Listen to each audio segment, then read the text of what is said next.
afternoon, dear parents, students, families, guests, and dear panelists. Welcome to Hale Education Group's 2018 Ivy Insider. The student featured in our video is Derek Lee. Derek Lee joined Hale Education Group 4 years ago, and he was accepted to 17 universities. He is currently in his second year at Harvard University and serves as an ambassador for our company. He is the connection for the students who are looking to study in Boston and who have a strong interest in Harvard. 2 weeks ago, one of my younger students asked, "Dari, what does it really take to get into Stanford? What did you do to make it into an Ivy League?" Isn't that the million-dollar question? Unfortunately, there is no magic formula. Students who are head girls, who are captains of their football teams, who have a 4.0 GPA, were best delegates at their Model United Nations Conference, and have a 1600 in the SAT are being rejected left and right by these universities. So I told my student, grades are a given. You shouldn't be aiming for a perfect track record. You should be aiming to stand out.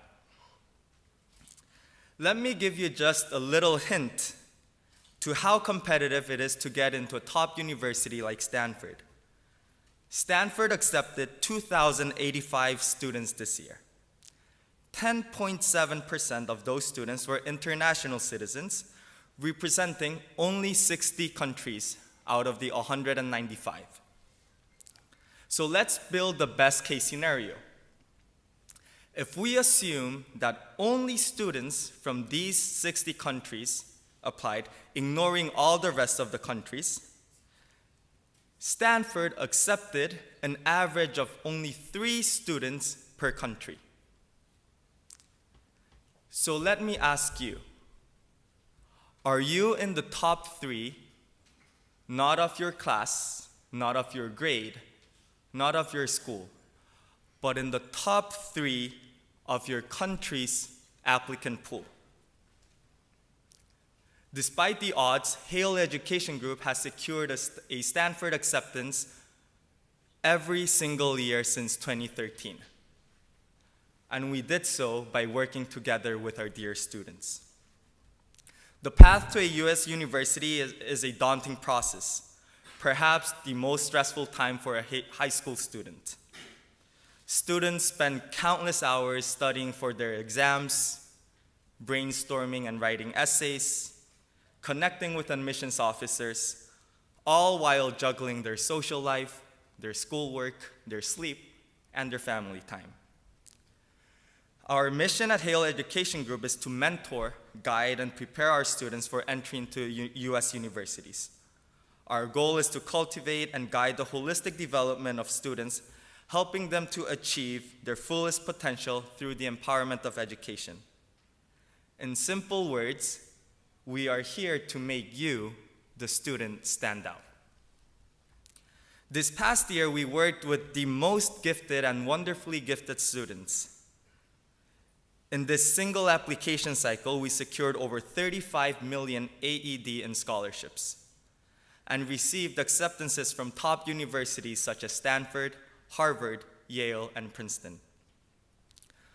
We worked with future engineers, future doctors, architects, and also young adventurers who have no idea what they want to become. But that is okay. All in all, we had the pleasure to share and work with a magnificent group of young men and women. Today, we are gathered to celebrate the success stories of our students. They will share their challenges, their ups and downs, and most importantly, the lessons learned through the application process. It is our hope that their insight will serve as inspiration and a source of just fresh motivation for all of you today. And to begin our event today, we have a very special guest who will share us his story, the story behind the man whose dream to attend Harvard became reality. Abdullah joined us 4 years ago with high aspirations to pursue a master's in public administration at Harvard. Last year, he was accepted to Columbia University, but he never gave up on his dream. It is my utmost pleasure to introduce to you all Abdullah Al-Jeffrey, Harvard Kennedy School, class of 2019.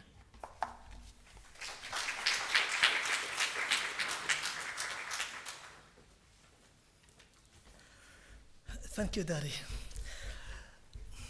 First of all, I would like to say congratulations to our amazing panelists. You made it through. I wish you all the best in your journey. 2001, I finished my high school, and I joined the Petroleum Institute in Abu Dhabi to study electrical engineering. Unfortunately, August 2003, I had a car accident where I was in the hospital. I was almost paralyzed. I spent 2-3 months in the hospital. After that, worse time, I came out of the hospital in a wheelchair.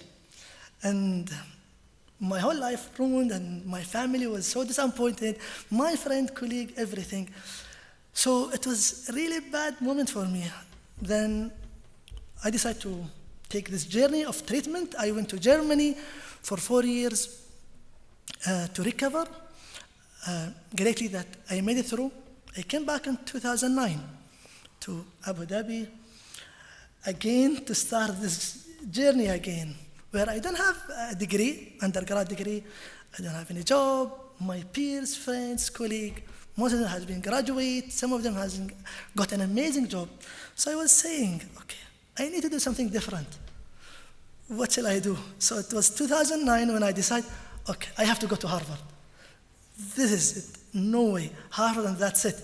So I made my choice 2009, and thanks to Hale that we all together, we could make it happen this year. At this time, I would like to share one thing that I learned through this journey that I have, my journey to Harvard.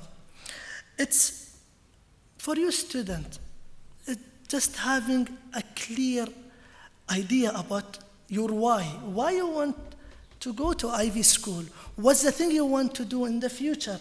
Having a clear, defined purpose is something so important. As Dari said, some of the students, they don't know what they want.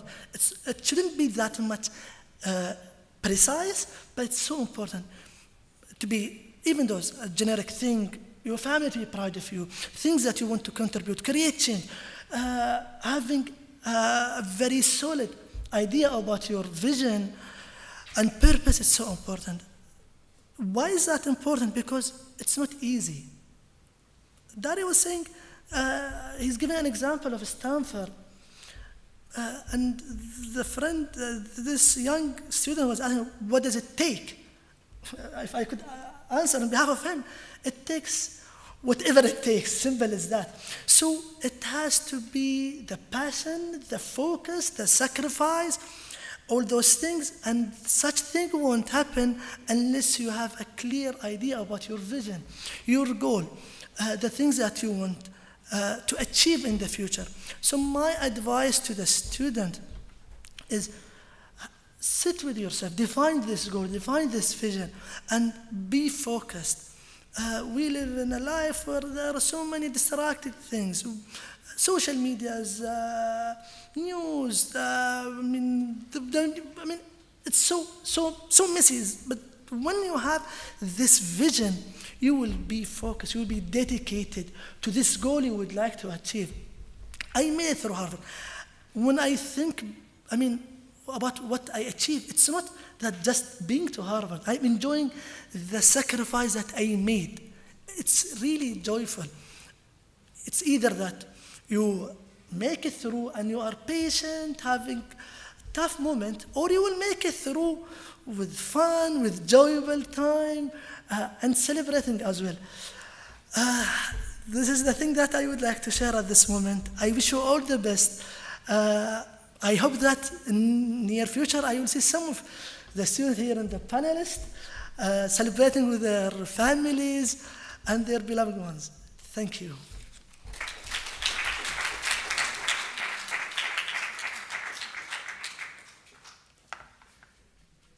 And for the main event, please give a big round of applause to our dear panelists and our panel discussion facilitators, Alexandra Newland, our Director of Counseling, and Katie Boymaster, our Managing Director. Thank you so much for coming today. It's such a pleasure to see all of you here. I see some familiar faces and quite a few new ones in the crowd.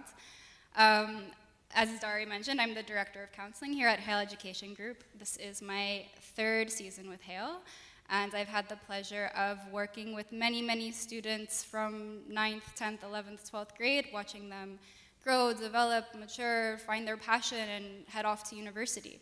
And we have a few of those students here today. So alongside my colleague Katie, who is Managing Director of Hale, we're going to facilitate about 45-minute panel discussion with these students. I'll let them introduce themselves, and then we'll have a Q&A session at the end. We just ask you to line up in the center aisle here, and we'll hand you the microphone, and feel free to ask any questions that are on your mind. And after that, we'll have a coffee social hour in the lobby. So again, thank you for coming, and students, please introduce yourselves. My name is Talon Tarkar. I study at the International School of Shoaif at Abu Dhabi, and my main interests would be trying to understand today's leadership, trying to understand the forces that shape our society, trying to understand how we've gotten to where we are today. In that light, this fall I'll be studying government economics and psychology at Georgetown University, and it's definitely an experience I'm looking forward to. Thank you. Hi everyone, my name is Anjali. I study at Dubai International Academy, and I'll be attending Brown University in the fall. Hi everyone, my name is Mohammed Bimerni. I also attend the International School of Shoaif at Abu Dhabi, and this fall I'll be attending Columbia University. Hello, my name is Eloise Lair, and I'm currently studying at Brighton College, Abu Dhabi, and will be studying in the next fall at University of Pennsylvania. Hello, my name is Khadija Anwar. I'm currently studying at Jamara College in Dubai, and I'm headed to Princeton University. Thanks guys, and again, thank you all for coming.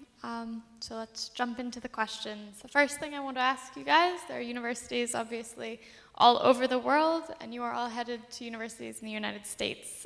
It would be great if you could each talk a bit about why you decided you wanted to study in the United States.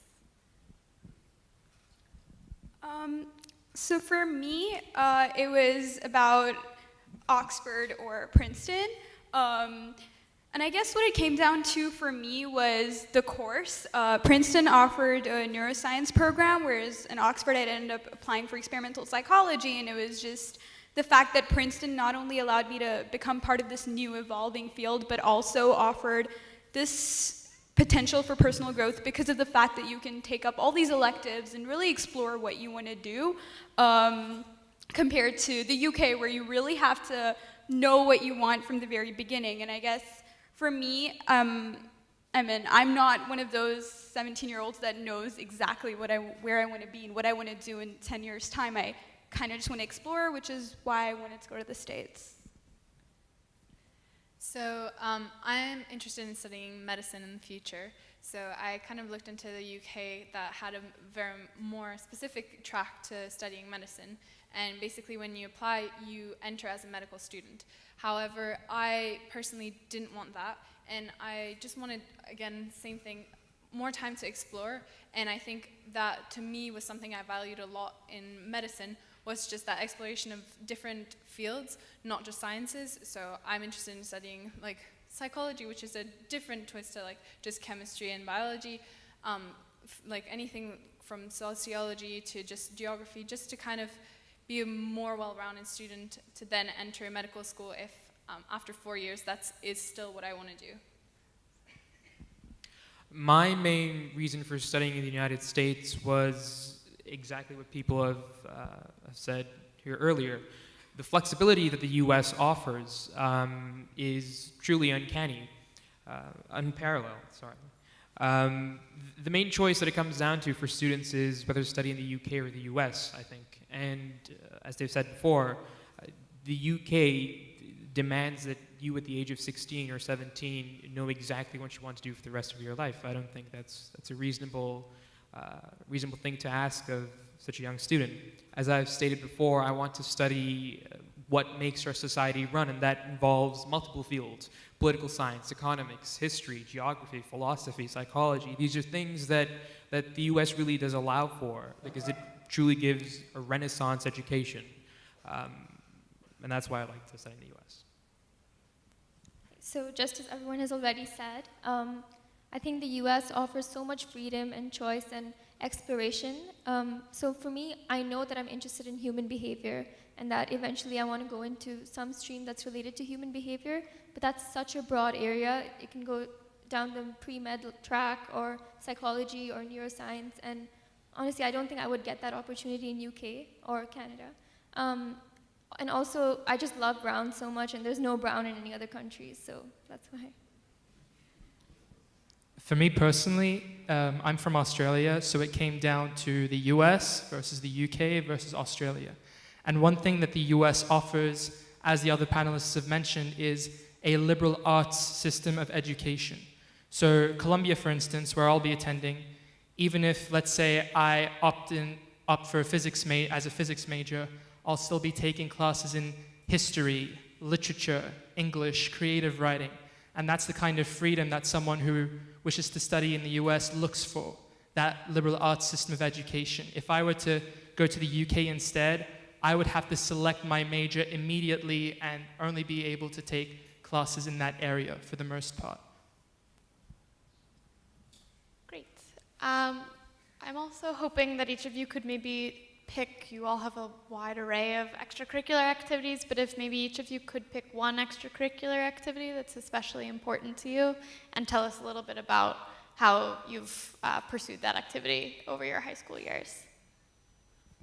So for me, it was horse riding, and I wrote about it in a lot of my college supplements that asked for extracurriculars, and I think it was just the fact that I'm not someone who's naturally athletic, and so whilst I had other extracurriculars and other things that I was very good at, like with horse riding, I did it purely because I enjoyed it, and I sort of learned how to deal with this like struggle of perfectionism. Like, I demand that I need to be good at everything, and then there's this one thing that I just wasn't brilliant at, but just enjoyed. So I think that was my most substantial one, and I wrote about the personal growth I gained from it rather than like any accolades. So I'm a dancer, so I spend a lot of time training in different styles, so ballet to hip hop, but I also choreograph for my school, so for school productions, and we just had our dance festival, so teaching younger kids and then like students my age, so yeah. I think the activity that I'm not only most proud of, but also most involved in would be debating and public speaking. Obviously, if you want to study political science or international relations, you have to be prepared to argue your point, to argue your perspective, and learning to formulate what's inside your mind, so the person sitting in front of you can understand that. Learning to logically analyze the arguments that not only your opponent is making, but that you're also making is a skill worth honing, and I think I've honed that from the World Scholars Cup to an event called Savage Stars at our school. Public speaking and debating would be what I'm most passionate about. So my main passion is baking. And to take this to the next level, I created my own small company. It's a baking company called Cake My Day. And I just invested a lot of time throughout the last 2 years of my high school career in this because I genuinely loved it. And it's probably my proudest achievement and extracurricular activity. And it taught me a lot about leadership and, taking control of things, as well as, improving my skills in baking. For me personally, unlike the other panelists, my extracurriculars were kind of all over the place. So because my interests range from political science to computer science, I did a range of things from planetary science research to debate and public speaking. But the extracurricular that I'm most proud of and that I enjoyed doing the most was definitely in education, in teaching at our school, and also leading our school student body government, again, teaching through campaigns and different events, outreach, that kind of thing, was what was really a highlight of my high school education and extracurriculars. 1 year ago, where did you all think you would be today? Honestly, I joined Hale pretty late, so I think I joined around this time last year, and I'm the oldest sibling, so I had no sense of I didn't know where I wanted to go, what I wanted to do, and my counselor just sort of was like, okay, here's how you do college research. So I had no idea. I just wanted to be in university, frankly. Yeah, I think it's quite similar. I genuinely didn't really know what I wanted to do, where I wanted to be. I didn't have any specific goal, and I think that's okay. And today I'm just happy to be where I'm at, and tomorrow will be a different thing. So it's just about, just don't freak out and just take your time and it'll be okay. If you have a specific goal, then go for it. And if you don't, then things will work out. A little over a year ago, I had no idea what I was going to do with my life. I kind of still don't. But with regards to universities, I had no idea where I was going to study until I entered a summer program and went to the US, and I got to experience the liberal arts education system and sort of the flexibility that comes with it. And up until that point, I had no idea where I was going to study. I didn't know what I wanted to do, what I want to study. And yeah, it's been a whole year and a lot has changed in that regard. So a year ago, I guess the one thing that I was sure of is that I would be stressing about my IB exams. But I was hoping that I would have been in Brown by now, and luckily that happened. But I knew that regardless of the path life would have taken me on, and whatever university I would have gotten into, I would have been happy. And I'm glad that it's worked out the way it has. Well, I started with Hale about 3 or 4 years ago, so the dynamic of the question is a bit different for me. But about a year ago, I knew I would be attending a university in the US. I didn't know which one.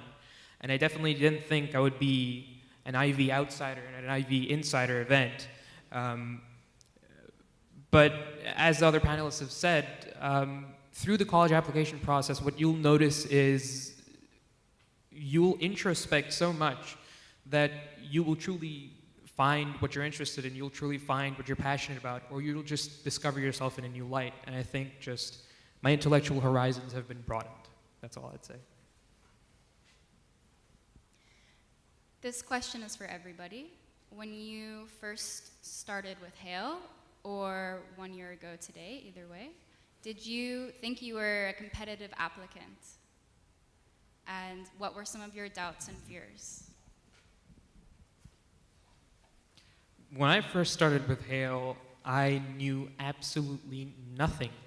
I came to Peter at the age of 12 or 13, and the only school I knew was Harvard University. I didn't know Oxford, I didn't know Cambridge, I didn't know what the Ivy League was. And so I had no metric to compare. I just said, I want to go to a top school, I want to go to a good school, help me please. So I also started with Hale in 9th grade, so year 10, before my high school experience. So at that point, I generally did not know much about universities, but with my family, I had sort of decided that I would be going to the US because we knew about the educational system through friends, cousins, etc. But I didn't know where I would be. I didn't know what being a competitive applicant was. But when it came to the time of applying, I did think that I was a competitive applicant, but that's only because with the help of Hale and my counselors, I knew that I had done everything possible that I could have done to get into my dream school. So yes, I did believe that I was a competitive applicant. I joined Hale last September, so pretty late in the 12th grade. And in all honesty, no, I did not think I was a competitive applicant, because usually the applicants you hear about on media or online are those who've opened their own businesses, who are multimillionaires, and who've done award-winning research. And so, because I was so, I guess, ignorant about the US application system and what it took to get into top universities, I thought that I didn't meet those standards. But keeping in mind that those applicants who really are that stellar make up a small fraction of those who are actually accepted. And so going in knowing that, and with Hale helping me sort of flesh out my achievements, because when you're in the application process, you literally have to sit down and write down everything that you've done that's significant in the past 4 years. And so having a look at that with my counselors helping me in fleshing that out and helping me express my achievements through my essays, only then did I realize that I did have a shot and I did have a chance to really compete in such a competitive pool of applicants. So I think it's quite hard to define what a competitive applicant is, and that will depend on the year you're applying and just who the other people in the applicant pool are. But I think for me, when I first sent my brag sheet and got a response from Peter, my counselor, was when I realized that I did have a shot and I had the profile that could allow me to achieve whatever I wanted. But then it was about, showing what I was passionate about, the things that I cared about, that makes the difference. And that's where, it really helped to have support and to just kind of just develop that and be able to achieve what I wanted to achieve. So, I think being in a British curriculum school, there's little American focus, so I had this exaggerated notion of how important extracurriculars are. I mean, they are important, but they're not everything, and same goes for standardized testing. So at the time, I hadn't sat my ACT yet. I'd only done one attempt at the SAT, so I came into Hale panicking, and I guess I didn't feel that I was so competitive at the time, but after receiving guidance from Peter and Ali, who convinced me to look at this other form of standardized testing and give that a go, and sort of gave me the confidence that, okay, they helped me discover that, okay, you're a good writer. How do we get your personality and your interests down into the perfect set of words that get you into college? And I think that once I'd written my essays, I really felt like I'd said everything that I could say in the best way possible, and I felt competitive by the time that I applied. Great. One thing that we really emphasize with our students is seeking out leadership positions and encouraging them to express themselves and make their voice heard. So I'd like for Mohammed and Khadija to share a time when they advocated for themselves or really made a change in their community through a leadership position. Khadija, why don't you start? Yeah, so I took over our school eco committee, I think towards the end of year 12, and at the time we were considering cutting down our plastic usage and our energy usage in school. So I eventually managed to convince them to cut down, to remove the use of styrofoam cups from most of the water fountains around school, and after that, with that being such a drastic change from people constantly using those styrofoam cups, I had a large amount of backlash, and it was really difficult to deal with that, but it was just about standing your ground and being like, no, these are the reasons why we need to do this, and eventually our school won a Silver Eco Schools Award out of it, and I guess it was difficult, but it's just, I learned how to just stick up for what I believe in, and I guess, yeah. Well, in school, as I mentioned earlier, I'm the head of our student body, and so I had similar opportunities to begin campaigns. One of the panelists mentioned a anti-styrofoam campaign. Ours was about plastic bottles and reducing plastic usage across school. But one that affected us personally as college applicants was basically Talon and I, we both go to the same school. It's a Sabbath school. How many of you go to a Sabbath school or a Shweifat school? Right? So at our school, there's no fixed or well-established process. It's not an American system. It's not a British system. It's sort of an independent system of its own. And so basically, to make our chances the best that they could be, we had to stand up for ourselves, and we had to sort of establish and create a better system for our school to better represent us as college applicants. So our school, for example, they would mail our grades and our transcripts by courier, by physical mail. And so we had to convince them to go with, uploading them online and sending them electronically. And then there were our grades. We had to make sure that our grades were better explained by the school system, because we're an independent school system. And so colleges aren't really sure what our grades mean. What does it mean if you have a 98% in physics? Is it a difficult course at your school? Is it not? And so as grade 12 students, we had to stand up for ourselves, and we had to make sure that there was a set process, a due process at our school to help us with that. And Talon, do you want to say something? Yeah, sure. And so just continuing off of his point, we really did have to fight to present ourselves in the best light. And that would be one of our collective senior grade achievements for everyone who applied to the US. And I think it'll benefit generations of Shoya Fatis to come, hopefully.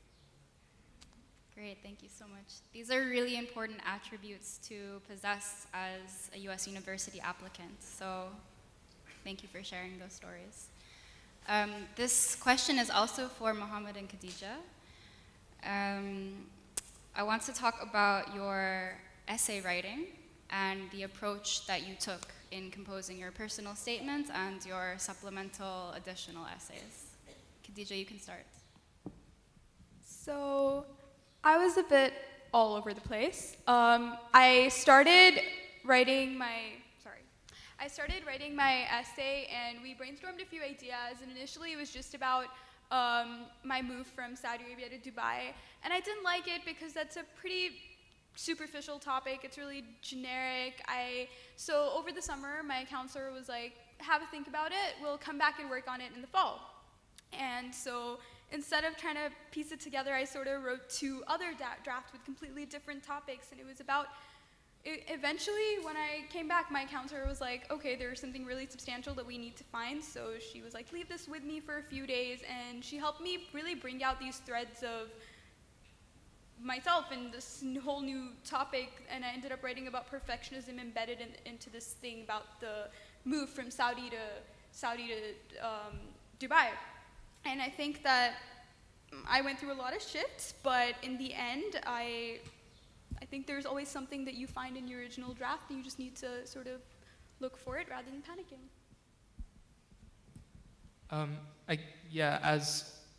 As Khadija mentioned, I also, at the very beginning, I was all over the place, just scatterbrained, because there's just so many things you want to write about, but you don't know how to put them into words. You don't know how to fit them within the word limit. So my personal statement was about two things. It was about my ethnic background, being Kurdish, and reconnecting with that background by helping refugees in Kurdistan, those affected by ISIS.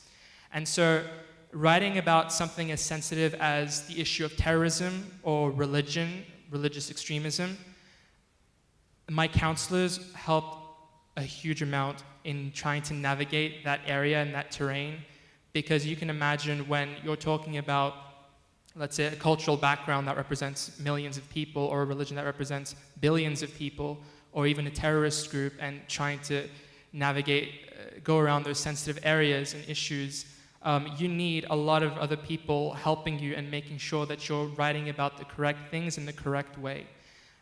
That was very serious. And the thing about essays is they shouldn't all be about the same thing. For example, as I mentioned, that my personal statement was about living in a country and reconnecting to one that was affected by terrorism, but my Columbia supplement was about giving my little sister a bubble bath, and how that sort of characterizes my appreciation for science, because that essay was about giving my sister a bubble bath and discovering the phenomenon of buoyancy, right? Some things float on top of the water in the bathtub, some things don't, and that was sort of me describing physics, which is what I'm interested in, as a journey rather than a simple major that you select. And so when you decide what you want to write about, it really depends on how much meaning it holds to you. It doesn't have to be so complicated. and it doesn't have to be so simple. It can be anything that you want to write about that's meaningful to you. And if you're afraid of it being generic, as long as you add your own twist, your original idea to it, and make it about you, and make it about yourself and what's really meaningful to you, I think it's perfectly fine.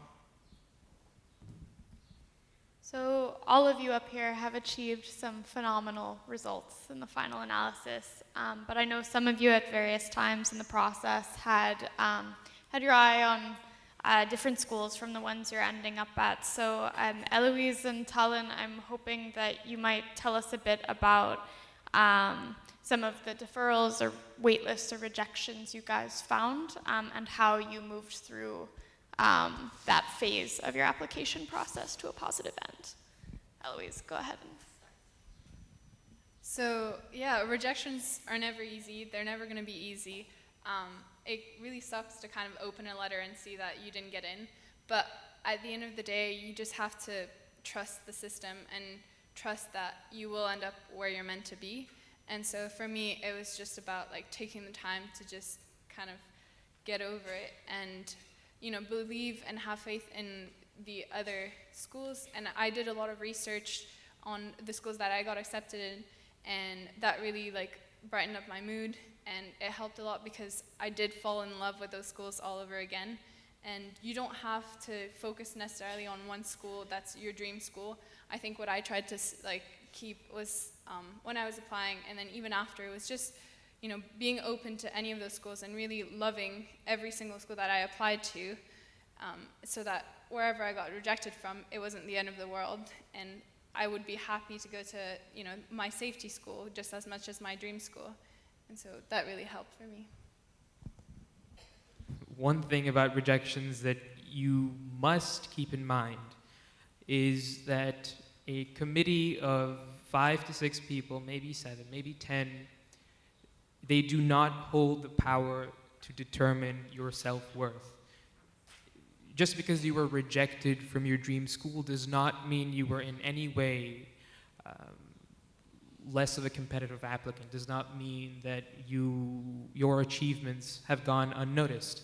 These admissions officers, they have to look at thousands upon thousands of applicants a day. There are often minute differences between the applications that can either result in an acceptance or a rejection. So the first thing I'd like to say is, do not take it to heart. You didn't get in.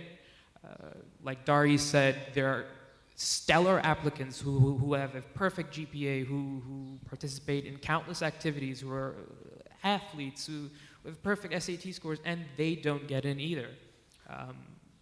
These admissions officers do not determine what you're worth. Only you do that. And second, to just quickly make it personal, my dream school was UPenn. I had gone there in the summer. I had completely fallen in love with it.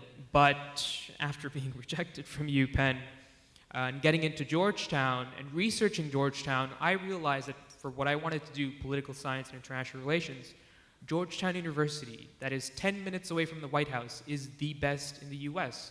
And so just by a stroke of luck, I happened to get into the school that was the best fit for me. And so that is an important concept to keep in mind as well. What is the best fit for you? Not which is the best name, not which looks the best. Thank you. Yeah, those are really important points to keep in mind. Absolutely. So not all schools interview, but many do. And I'm hoping that a few of you can speak about your interview experiences and maybe speculate as to how those interviews might have impacted the success of your application. So Khadija, Talon, and Eloise, and maybe we'll just start with Khadija here. I had a really interesting interview experience. I guess the main thing that I would say is, like, don't be afraid to have a controversial opinion. So Princeton has this stereotype of being very elitist, even like for an Ivy. So recently they had this campaign to remove Woodrow Wilson, which is one of their founders' names, from all the buildings because he has this reputation for being a bit of a racist.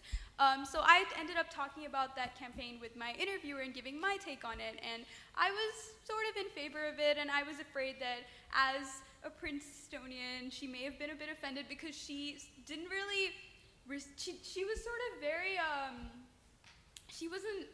she didn't give me any reactions. I was like, what if she's offended? Oh my God, maybe I should have just agreed with her. But after all, in the end, it worked out. And when I saw her again at this dinner, she was like, I'm really glad that you just expressed what you thought. And I think it's really good that you're aware of, firstly, what's going on at the school, and you have an opinion and you want to be involved in student issues. So, yeah.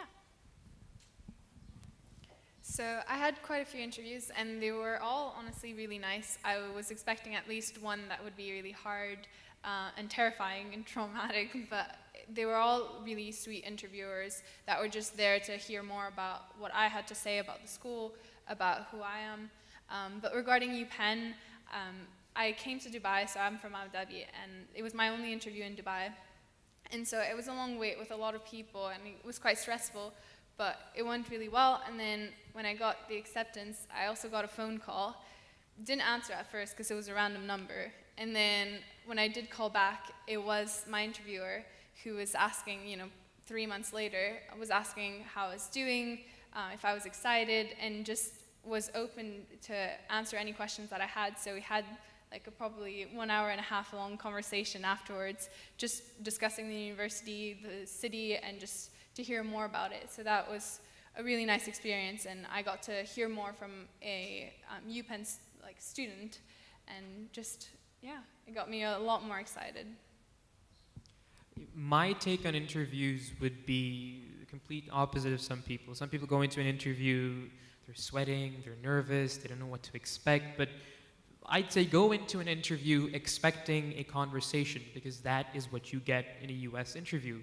These are people who just want to get to know you better than what an A4 paper with your resume and your personal statement can show. If you're truly passionate about what you're applying for, if you're truly passionate about what you want to study, if you're truly passionate about the school that you've applied to, it will show in an interview. Just go with the dynamic, have a normal conversation, and you'll come out enjoying it much more than you thought. My interview for early decision with a Brown alumni, and I am an introvert, so I was extremely, that doesn't mean that I can't talk, but I'm quite nervous when having first interactions with people, and so obviously I was very nervous, and I wore like a very formal outfit, and I went to meet this guy, and when I arrived there, I saw he was wearing shorts and a t-shirt, and drinking a soda, and I was immediately reminded of the personality that comes with a Brown University student, and along with us looking at our personalities and determining how those guide our college decisions, you also have to think about the university themselves, the university itself having a personality and the kind of students it produces. My conversation with this guy, it was so casual, and we started speaking about things like his sister's wedding and how he set up his sister with her fiance, and his childhood, and how we have common connections in Switzerland. And at the end of it, I gave him a little business card that I have for my baking company, and the next day he followed my baking company on Instagram, and that was a huge deal. So, and then after my acceptance, he sent me a very excited email saying, congratulations, you got in like all caps, and it was a good relationship I established with him, and it was very casual. So I just want to remind you that I know UK universities have interviews that are very, quite cutthroat and formal. US, like Talent said, are very, casual, and you should just be yourself and relax, especially if it's a school like Brown.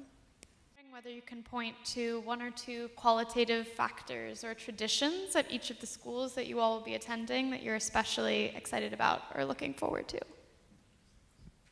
So what I really liked about Princeton is its undergraduate focus.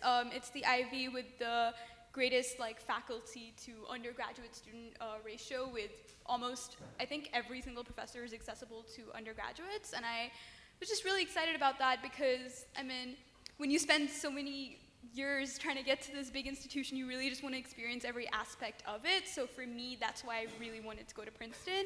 I also was really into, like I mentioned before, I wanted to do both Oxford and Princeton. I couldn't decide, and Princeton had an exchange program whereby I could take a semester at Oxford and I could take all these classes that I wanted at Princeton and then also get that experience. So I guess those were the two selling factors for me. So personally, I really wanted a school that would allow me to have a good balance between academics and social life, and that social life also includes, for me, dance. And Penn really provided that, and so I'm really excited because when I was researching it again before making my final decision, I found that they had one of the best dance companies I had found in all of the universities I had applied to that was student run, and therefore I knew that I could take part of it and still continue to choreograph and produce pieces, and that was quite exciting. But then that also, came with the academics and just being in this city that is really full of culture, and just it was all of it kind of placed together, and it was good for me. Columbia, it's in New York City, which honestly, I would argue is one of the best cities in the world. Just due to the sheer diversity, the opportunities, the things you can do, your independence, and just getting to live there in that city full of so many different things for 4 years, full of opportunities for internships, research, fellowships. It's just everywhere. Columbia is located in probably what I would say one of the best places to get an education in college. Within the school itself, as someone whose interests are very diverse, I want to be able to specialize and focus on a single academic area, such as physics, for example. But I want to do that knowing I'll get a solid background in other areas. So Columbia, one of its biggest aims, or its mission, is to cultivate an intellectual atmosphere where the Columbian or the ideal student at Columbia knows philosophy, knows history, knows a lot about human civilization, and just sharing in that experience and sharing in that culture where students have read their share of Greek philosophy or know some history that you do. It's just this atmosphere that Columbia creates where people know so much about the world and so much that's going around them besides what they're studying in specific. And just that paired with a location in New York City, that's what makes Columbia the best option. So when you apply to a US university, it's a given that you're going to have this freedom of choice. But Brown, on top of that, has something called the open curriculum, which is basically the opposite of Columbia's core curriculum. And through that, I would be able to tailor my own education, basically, and do a diverse range of classes and, just really select those subjects that matter to me and that I'm genuinely interested in, rather than being forced to do some things, and that really excites me. And secondly, I know that I'm going to be in a place which is unfamiliar and far away from home, so I wanted that feeling of community and, belongingness to remain, and Brown really has that. And for instance, they have traditions like on Halloween night, everyone meets up with their blankets and pillows in one hall and they watch a concert. And all these little traditions that make you feel more at home, I really value those, and Brown had a good range of those, so that's. I think one of the biggest selling points for Georgetown would be the location itself. Being there in Washington, D.C., if you want to do international relations, if you want to study economics, if you want to study political science, being there in the capital of the United States is an opportunity you will never get from any other school in the U.S. Research, internships, the opportunities are endless. Almost all the political organizations in the U.S. have their headquarters in Washington, D.C. In this fall, if I were to jog, I'm not saying I'm a jogger, if I were to jog, I kid you not, it would take me 10, maybe 15 minutes to jog to the White House. Being in that hub of political activity, not only having those extracurricular opportunities, but also having speakers like Barack Obama, having speakers like Bill Clinton, Hillary Clinton, Warren Buffett, come and talk to your campus regularly, going to class, and then seeing the presidential car going right through your campus with Vice President Joe Biden in it. I think that's an experience to cherish.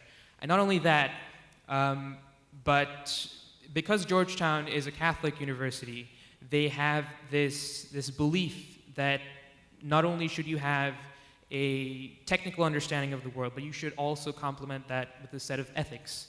And so one of their mottos is men and women for others. They truly believe in producing people who will help not only run tomorrow, but who will also be conscientious citizens, bringing ethics to Wall Street. Thank you, everyone. Those were wonderfully detailed answers that all reiterate Talon's point earlier, which is that each university has a unique personality, and it's very important that the student fits that personality. You all are your own person. You have very, individualistic attributes, just as the schools do, and you've ended up at the perfect place based on those attributes. So, thank you for showing that. My next question is about the early action or early decision deadline. I don't know if everyone's familiar with this, but I'm going to have Anjali and Khadija explain what their application process was like as it relates to the early deadlines. Okay, so I applied ED to Brown and I got in through the early decision plan. So there's two different types of early applications. One is the early action and one is early decision. So Brown only offers early decision, which means that if you get in, you have to go. So it's a binding, application. So I did a summer program at Brown 3 years ago in the summer of 2015, and ever since, I could see myself being there and really flourishing on that campus. So I sort of knew that Brown would be the school where I apply early decision. And inevitably, if you apply early decision, it increases your chances because you're making a strong commitment to the university. So they're more likely to accept you because they know that if they do, you will attend. I think things to consider with this is that it should really be a school that you love. You don't want to look back at it like a couple months later. If you get in, you don't want to look back and think that, what if I got into another place? Or, when you're withdrawing other applications like I had to, it should be the best feeling in the world and not that doubtful feeling where, you were like, what if I gotten into this school? Like for me, I had already submitted applications to 2 other schools, and then when I got into Brown, I had to withdraw those applications, and I'd never been happier. So I think it has to be a school where you can really see yourself, and yeah. I completely agree with Anjali in that you need to be really sure that where you're applying, if you're applying binding, that you have no regrets later. So for me, initially, I was going to apply binding. I was going to go for ED at Brown as well. But after I went on a summer program there and I went on a general campus visit for a bunch of universities over the summer, I came back and I was like, maybe I don't want to do binding. I'm not really sure. I'm not really committed to the US altogether. So I'm going to explore some early action options, of which Princeton was the best one. So I was really, really sure that I wanted to go to Princeton, which is why I decided to apply early and rush to get those November 1st deadlines and all that research done. But I still wasn't sure, so I think that if you are keen on a school but aren't 100% committed, then maybe you should explore some early action options. They boost your chances, and it's a really worthwhile process. Great, thanks guys. The next question is about changing your school list after either visiting a campus or participating in a summer program at a university campus. And I'll have everyone give a brief response to that. So the main 2 summer programs that I did were the Biomedical Research Academy at the University of Pennsylvania and American Government and Comparative Politics courses at Harvard. I don't think it had much of an impact in changing my list because these 2 schools were already on my list. But it truly helped me understand what I wanted from a college, and not only that, what I wanted from the college campus. If you look at a school like Dartmouth in Hanover, it is wildly different from a school like NYU that's in the middle of New York City. Going to those places, living there for 2 or 3 weeks, or even 7 weeks if you're taking an extended course, really gives you the opportunity to envision yourself there for the next 4 years. And it really helps you narrow your criteria. It helps you get a better idea of where I want to be living. Because I think one of the things that international students take for granted or even completely overlook is the location a university is situated in, and the campus itself. It's not just academics, it's not just the name, it's not just the ranking. You have to be able to live there for 4 years. And so I think those summer programs really helped me define that. So I did a summer course at Brown, I think, as I mentioned. It was a 2-week essay writing course in the summer of 2015. And to be honest, at that stage of my life, I probably did not have a list. But doing this course at Brown made Brown my list, basically. So when I came to applying, I knew that Brown was my first choice, and I'd held this belief for the past 2 years. And actually in the middle, I did do a university tour. I visited multiple universities in the US, and Brown still remained at the top of my list in terms of the vibe from the university and how, comfortable I felt on it. So I think if you're someone who really values the feeling of home, like you should, since you're going to be far away if you're from Dubai, then visiting a university or taking part in a summer course is really the only way to sort of visualize your life on that campus. But also you have to, I know that universities are aware that not everyone has this opportunity, so I don't think it's something you should stress out about. So I did a summer program in the US last summer. I went to Yale University for a program called Yale Young Global Scholars. It was partly seminars in different subjects and partly research. And that changed my list completely, as I mentioned earlier, because it gave me insight into what it's like to study at a US institution. At Yale in particular, what I enjoyed was the community and the people who studied there and taught there. What I didn't like in particular was the location. New Haven is a suburban town. It's nothing like New York, which is always hustling and bustling. And so, as other panelists mentioned, location is very important. And I think it's also very important to keep in mind that just because you do a summer program at a certain institution does not guarantee that you'll enter or be accepted into that institution once you're applying in the college process, because it's very different. Yeah, that was my experience. It changed everything for me completely, and I would highly recommend it if you're able to spend a summer in the United States, just in general, to see what it's like. For me, I think it was really useful in the application process because I could picture myself literally on the campus and attending those classes, and that really made me fall in love with the schools I was applying even more. It didn't change my list.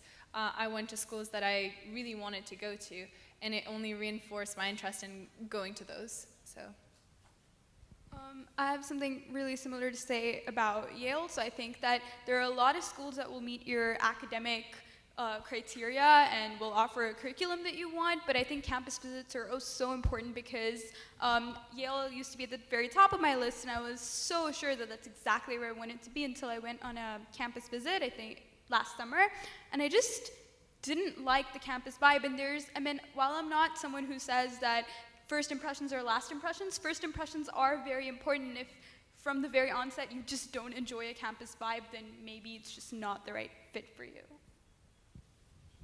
Okay, great. So you've all come out the other end very accomplished, but we know that the process was not all rainbows and butterflies. There were some very stressful moments. So if you all could share one of the low moments of the application process. I think the lowest moment of the application process would be seeing the rejections. I think that's pretty obvious at this point. But as I said earlier, I'll reiterate again, rejection does not define you. Bermini had said this after we had received our rejections from other schools. He said, we should be more grateful to the schools who accepted us than have hate for the schools who rejected us. And I think that's a very important note to keep in mind. So everyone knows about tests and how they're very strenuous and take a lot of time. And I had planned on doing my SAT-2s, which are the subject tests, in August of 2017. And I was going to do them in the United States.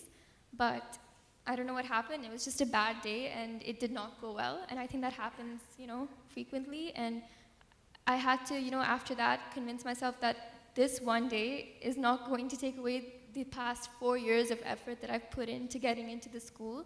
So that night I canceled those scores. I said that I'm never going to think about that SAT again. And I redid them in November and I got the scores that I wanted. And I guess the only stressful part about that was that I wouldn't see my scores before they were sent to Brown because I'd applied their ED. But that was fine. And I think that was a setback, but I just had to hit that reset button and pick myself up again and study for it and probably do even better than I would have then. I mean, if you're a competitive applicant, then you're definitely going to be doing things extracurricular-wise, academics-wise, on the side as you're applying to these schools. For me, the lowest point was, I think it was one weekend, where I was organizing a math class I wanted to teach to grade 10 students at the same time as organizing a campaign for our school about reducing plastic usage, at the same time as applying to these 16 different schools, while also juggling an upcoming ACT test, SAT subject tests in math, physics, chemistry. And so I think that's just an ode to how important it is to decide where you want to go as early as possible, because when, as I said earlier, I joined Hale in September, I decided to apply to American universities in September. And that was just absolutely hectic. I didn't get to apply anywhere early, as other panelists did, because I'd made that decision so late. And so I think it's very important to be prepared as soon as possible. Yeah. I think I would have said something very similar. By the end of the first term, it can get really tiring. You feel like you've been working on these essays for so long, and sometimes you feel like they're great and you're fine with them, but sometimes you just feel like they just aren't good enough. And I know I had that for a few of my essays, but then at the same time, I remember I had one weekend where I had a competition in Dubai, and then the next day I had my SAT2 tests, and so I had to come back to Abu Dhabi, miss the second day of competition, and then still manage to study for an exam that was coming up the next day, and do the essays and get that, I don't know, fifth draft maybe in, and it can get very overwhelming. So I would also highly recommend to just start early, and you don't have to work very intensely in the first few years of high school on that application process. But if you've done the research, if you've done the standardized testing in advance, then the essays can be an enjoyable process about just, expressing yourself rather than being something stressful and where you have to give in those drafts every few weeks to make sure that you're on track. So I think my lowest moment stemmed from my own decision to sort of lose balance in my social/academical. I remember in October when which was actually my birthday month, I ended up not celebrating my birthday because I had SAT subject tests, an ACT test, UK entrance exams, and my looming EA deadline coming up on the 1st of November. So all I was doing all month was working, and I couldn't celebrate my last birthday here as a senior. And I think that really put me down, and I wish that, in retrospect, I wish I'd taken the day off, because I think that sometimes we just get so overwhelmed. We just need to sort of compartmentalize and be like, one day is not going to cancel my admission. I need a break today. So, having just described these maybe low moments for you guys as you were going through the process yourselves, do you feel like you have maybe one piece of advice, one kind of mantra for the younger students with us today to keep in mind as they themselves undertake this process? I think just don't try and finish everything in one day. It will pan out. You don't need to your entire life script, personal essay in one day, or do all your A-levels today and study for everything. Just one thing at a time, one day at a time. Your mind is limited. I would say don't rely on yourself to keep you on schedule. It's something that you have to do for yourself. So if you're entering high school now thinking, yeah, the school will guide me through everything. I personally go to a UK school, and therefore they don't necessarily have all the resources for US universities. And it was up to me to have those internal deadlines and to go and do the testing and not rely on the schools to provide that help necessarily. They are there if you ask for help, but just do not rely on them. I think one thing that's very important to keep in mind, especially when you're aiming for such prestigious universities, is at a young age, don't do things just for the sake of your college application. Don't take part in extracurricular activities or do things that take up so much of your time just because it'll look good on your application. This is something very important because it shows when you do something because you're passionate about it, and it shows when you do something just for the sake of it looking good on a resume or on your college application. Do things because you're passionate about them, not because they look good. Because when you do things that just look good, you run the risk of spreading yourself too thin and looking okay in a lot of areas, but not really doing you the best that you could have in a few areas. So that's one piece of advice. And also in grade 9, 10, 11, you'll have many, many opportunities come your way. And try to say yes as much as you can to those opportunities because you never know. There were so many moments when I was writing my essays to these 16 different schools where I came up with experiences that I would have never had I not taken the opportunity to experience them. You never know what you're going to learn from an experience. You never know what you're going to learn from an opportunity that you take, right?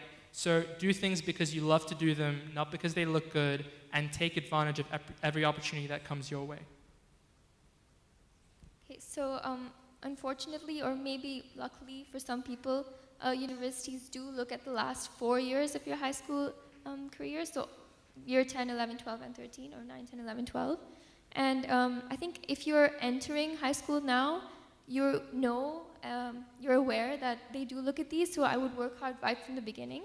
But I also want to mention that if you are already in, say, year 10 or year 11, and it's just hitting you now that I haven't done enough these past 2 years, I was in a similar position. I had just moved country to Dubai, and I was distracted by so many things that I kind of maybe did not pay as much attention as I should have to my academics. So my grades in the first 2 years of high school are not nearly as high as I would have liked them to be. But I think this was almost a good thing because when I entered my year 12, I really, buckled up and improved my grades significantly. Like, I don't think you would even see that it's from the same person. And I think seeing that huge improvement has such a big impact because universities then know that you know how to, get all your things together and recognize your weaknesses and really lift yourself up. So don't be disheartened. You still have the chance to do better, and maybe it's even for the better that you didn't do as well. One of the main points that I'd like to reiterate is definitely what Bimini said. Colleges aren't looking for a laundry list. They, correct me if I'm wrong, but they are not looking for a well-rounded applicant. They're looking for a spike. You don't have to do 6, 7, 9, 10 activities just to have that on your list. You can do 2, you can do 3, you can do, let's say, a max of 4. But be passionate about what you do. If you like one of our panelists said, if you love baking, dive into it. Do as much as you can. Start a company. If you love drumming, try and play some concerts. Try and do some independent gigs. Try and take classes and get yourself certified. If you love karate like I did, try and go to classes. Try and get a black belt. Show the admissions officers that you are passionate about what you do. It's very easy to just be a member of a philosophy club of 3 to 4 people. Be a member of a debate club and just sit there like a zombie and just put down the hours on your resume. But it doesn't come through. That depth does not exist. And one last point, this was something that Peter told me in the beginning, and it has completely changed my life. Read. Do not omit reading from your diet. Reading does not only help expand and broaden your intellectual horizons, it will change you. And also, it'll help you write your application essays. It's very noticeable to see which one of your candidates reads a lot, has a diverse vocabulary, has a style of writing that is unique, and one that is very monotonous, one that doesn't come off as special.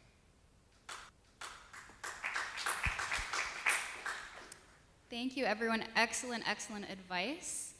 That is the last of the questions from Katie and myself.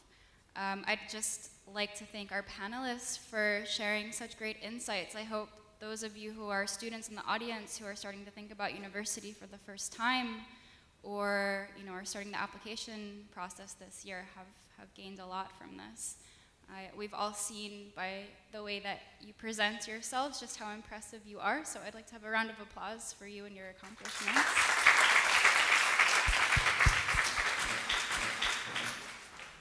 We're going to have a Q&A session now, so question, please line up in the center row here, and I'll share the microphone with you, and feel free to address your questions to anybody. Yes. Thank you, guys. I have a question for Talin. I think there was a very important point about reading, which you said, and it's very difficult to get the younger children to read. We obviously belong to the old era where we didn't have iPads, so we did read. But can you elaborate a little more on how important it is, from a student perspective, from an undergrad applicant perspective, and even, as a student of political science or perhaps doing law, how important it is? As I mentioned before, reading has the power to transform your mind. What are you but not a collection of ideas, thoughts, experiences, and emotions? Sitting here in the UAE, sitting here in having only 16 or 17 years of experience, you have not lived enough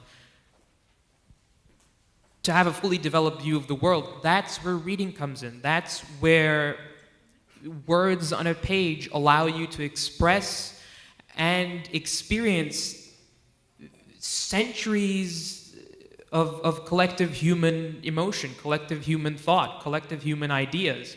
Not only does it help you express yourself vocally or on paper, it helps you think. It helps you analyze the world around you. I don't know if you've heard of Noam Chomsky. He's a famous linguist. His view is that language is not only a tool of communication, it's a tool of the mind. As your language skills develop, your ability to think and form complex thoughts, that develops. And without that, what really are you?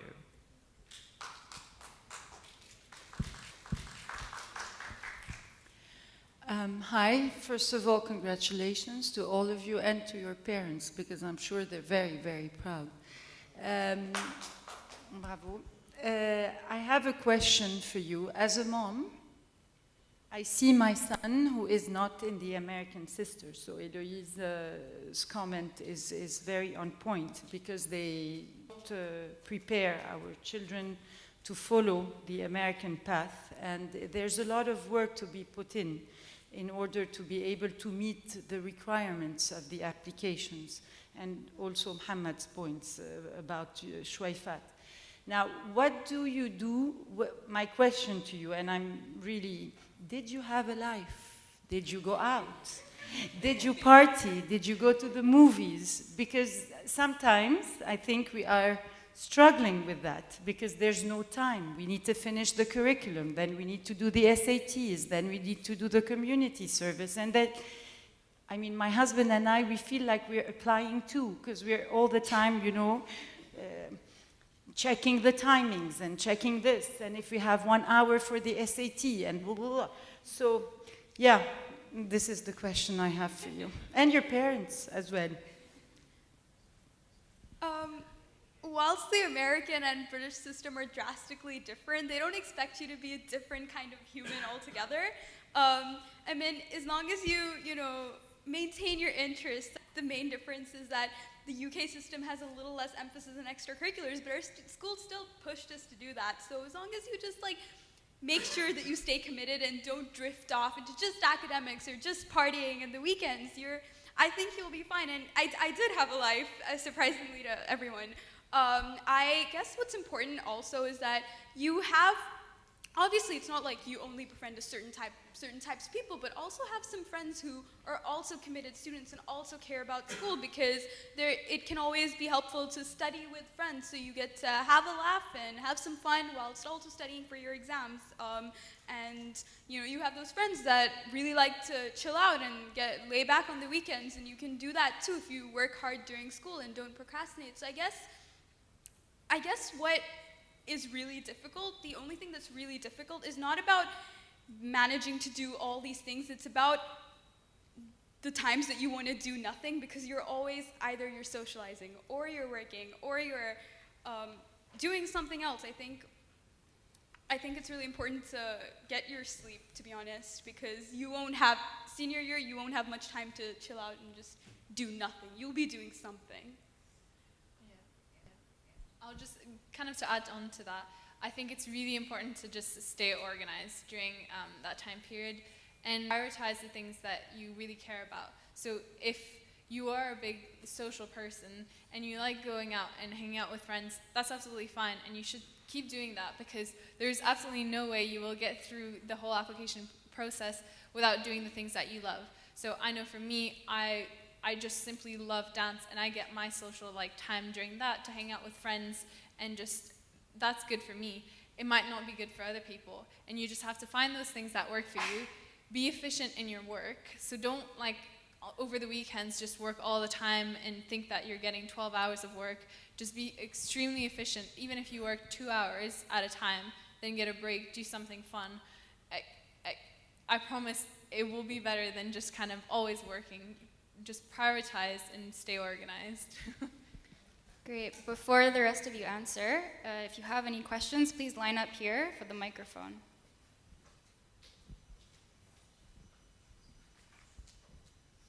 I'm very glad you brought this up, because as a child with parents, of course, something that's very important to keep in mind is the mental health of our mental health, right? It can be it's a ridiculous process. There's a lot to do. There's a lot of things you have to go through. There are the rejections, wait lists. After working so hard to try and get into these particular colleges, you just get rejected, and then you feel worthless. And then during the process itself, where you have to do so many things, you have to sacrifice your social life. I think it's very important for parents, especially, to be very encouraging to their children. So understand that no matter where your children end up, what's important is their happiness, right? Even if they don't get into the top school, or if they don't get a place in the Ivy League, as long as they're happy, and yes, as long as they will take a hit on your mental health, expense of their mental health, I think that's what matters. So, sure, make sacrifices. You only do this once, right? You only transition from high school to college once. So yes, you will have to make sacrifices to your social life, and yes, it will take a hit on your mental health. But as long as you have people like your parents by your side, supporting you every step of the way, you'll be fine. So I don't want to repeat what everyone said already, but I think in terms of, in a child's perspective with their parent, I personally was very blessed because my parents were extremely involved in my entire application process, and every single essay was discussed. We had long discussions about every single thing, and honestly, no one knows you better than your parents. They have been with you your whole lives. So I think it's so important to really talk to them and get their perspective on your essays as well, because sometimes they see things in you that you don't see yourself. Many of these essays are all about bringing out personality and character. But honestly, I find it really hard to define myself or describe myself. But your parents have seen you, they know you inside out. So I think it's so important to get their input. And for me, it was the best thing to have them. So I don't want to advise parents, but I think being there for your child and really encouraging them and giving them honest feedback and criticism is important and useful. Just like she said, I don't want to reiterate what's already been said, but I think the most important thing to be able to both have a social life and to do well in these applications and to present yourself well is manage your time. Not only should you start early so that you have all the major testing done, not only should you start early so you have all your college lists finalized, all your academic interests decided, but keep some time for yourself as well. The brain is a machine that needs rest. The brain in the human body is a machine that needs to recuperate. Not only will you get that from sleeping, you will get that from going out with your friends. You will get that from watching a movie. You will get that from socializing with people. And not to call anyone out, but this often happens in South Asian families, particularly Indian families, where it's just study, study, study, study, study. Don't focus on anything else. You have to get the good grades. That's how you'll succeed. No, especially in the US college applications, that is not how you'll succeed. Grades only will not get you anywhere. Extracurriculars are also an important part. And like Brimini said, extracurriculars that you enjoy, extracurriculars that you're passionate about. I was fortunate enough to have parents who cared about my mental health. That's why I was able to keep up my drumming. That's why I was able to keep up my karate. That's why I was able to keep up my beatboxing all the way until senior year, because that aspect of you is not only important to your college application, what do you do outside of the classroom, but it's important to your mental health. It's important to you as a person. And also from a parent's point of view, if you bog your child down with work 24/7, 365, that work will be of very bad quality. If you want good quality work from your child, you need to let them rest. You need to let them live their lives. And so time management and a bit of flexibility from parents, that'll do great.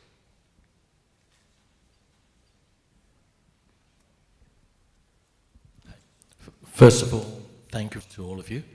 I know you all said that not everybody has their path very clear, very understandable, you're all very young. But my question is more, since you met your counselor, did you change your path, or did you just reaffirm on the paths you originally had planned? So I want to hear both. I mean, who changed, or who just, reaffirmed the ones they had? Initially, design was what I wanted to do. I wanted to be an interior designer, architect, or go down that path. But it was after talking with my counselors, and we decided on some activities. And one of them was volunteering at a special needs place in India. And after this experience and doing it for 2 consecutive summers, I realized that really my interest in design is nothing compared to the happiness I get by working with these people. And I'm so interested in brains and human behavior and why some people turn out this way and what they need. And I thought that so completely changed from something design to something more, biological and human behavior related, and that determined my subjects in the last 2 years. So yes, my interest did change as a result of something that my counselors recommended that I should do. Yeah.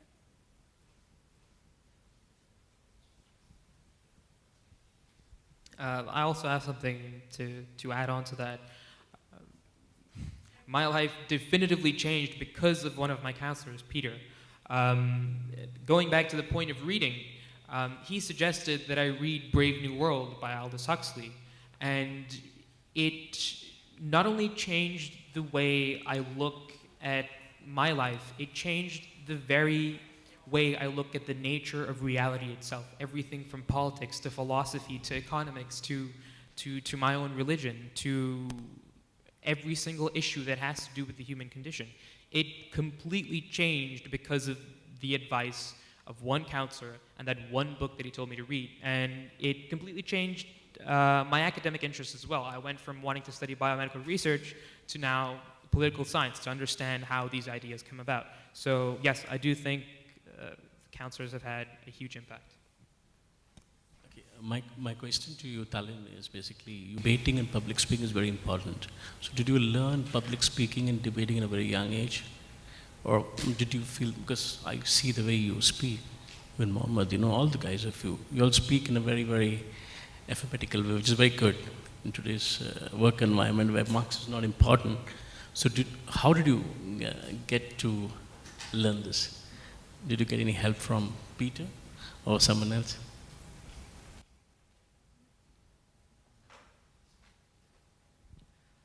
Again, not to just keep on saying the same point, but reading would be a major part of when I initially came to Peter, I would be reading Archie comics, comic books that added no intellectual value to me at all. And now I truly enjoy reading Shakespeare, reading Hamlet, reading Macbeth. Like I said, and like Noam Chomsky says, language is not only a tool to communicate, it is a tool of the mind. Without having the proper necessary tools, you cannot form these complex thoughts. You cannot articulate yourself well. And specifically to address debating and public speaking, after I read Brave New World, my views on particularly religion completely changed.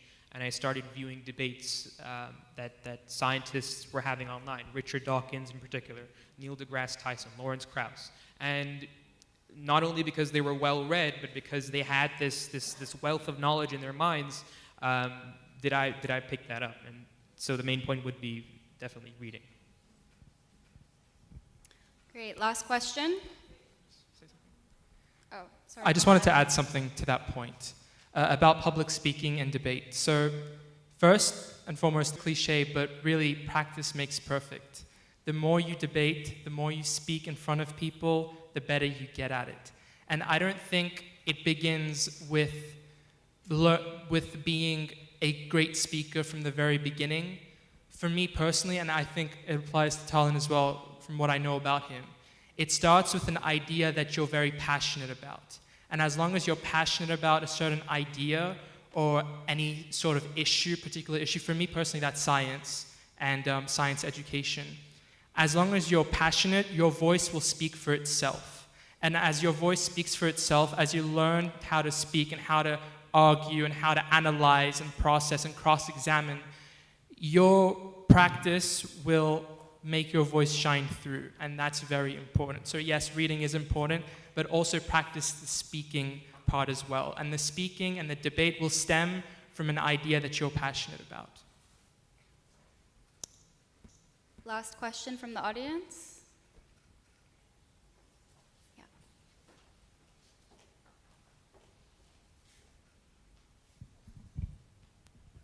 Thank you.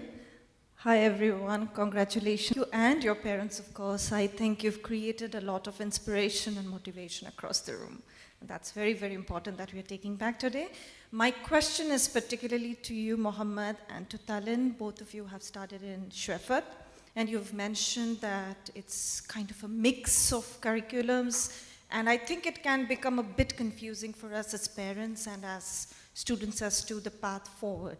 So my son is in Schwefert, and he's in grade 8 right now, going to grade 9 in a few months. So I would like to understand, while of course the communication and interactions with Hale will continue, how open are you to actually mentoring your younger generation or the younger kids? And if you are, while you are actually pursuing your higher education in the universities you have chosen, how can we contact you, or how can we kind of continue to take your feedback and advice as we go through the process? If I may, I think just because this is a Schwefert-specific question, these two are uniquely equipped to answer it. Maybe we'll all be outside. The panelists will stay graciously. They've given us their time after we conclude the panel. So maybe this is something that you all can discuss when we break for coffee and snacks in just a moment, if that's all right. Okay. All right, that's all the questions we're going to take for now. We will have a moment out in the lobby where you can ask further questions for those of you who didn't get a chance. Let's have one more round of applause for our panelists. Great, and now I want to introduce the Hale team. We'll all be available as well for further questions as they pop up. So Hale team, come on up here. Hi everyone, my name is Frida and I went to Tufts University. Hi, my name is Alyssa and I went to University of Chicago. My name is Tim, I went to the University of Virginia. My name is Dari, I went to Dartmouth College. My name is Malusi, I went to Harvard University. And my name is Jeffrey, I went to New York University.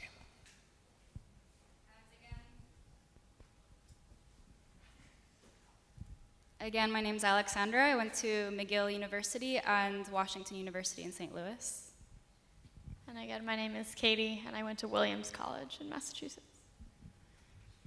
So Jeffrey, the Director of Test Prep Services, is just going to say a word now. After he's done speaking, we'll all meet you in the lobby, and we'll be taking free initial consultation signups with Frida. So if you're interested in finding out more about Hale and our services and how we can help you, just look for Frida, and she'll be happy to help you. Thank you, Ali. I promise I'll make this. I'm sure you've been here for quite a long time. My name is Jeffrey. As Ali said, I'm the Director of Test Prep Services.